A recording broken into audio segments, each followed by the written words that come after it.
Il y avait des élus qui sont venus dans cette manifestation. Eux-mêmes disent avoir été bousculés, violentés par la police. C'était leur place, c'était pas leur place. On a un problème de liberté d'expression? Non, c'était évidemment pas leur place. Je crois que c'était la place de personne. Cette manifestation, elle était illégale, elle était interdite.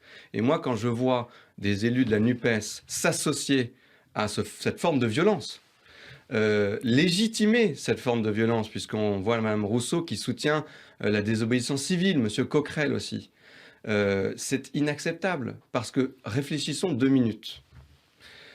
Si on légitime cette violence, où est-ce que ça s'arrête? Quand des activistes d'extrême droite vont aller violenter des étrangers parce qu'ils considèrent qu'il y a trop d'immigration en France au nom de la désobéissance civile, qu'est-ce que va dire Mme Rousseau? Quand il y aura des activistes qui vont se battre contre l'IVG et aller saccager des hôpitaux ou des cliniques ou empêcher des médecins de faire leur travail, qu'est-ce que va dire Mme Rousseau? En même temps, on a vu ces militants écolos, notamment Yannick Jadot, hués, débordés. Qu'est-ce que ça nous dit de l'écologie politique aujourd'hui? Ça nous dit surtout que quand vous légitimez la violence et que vous ouvrez la boîte de Pandore, eh bien, bon courage pour la contrôler derrière.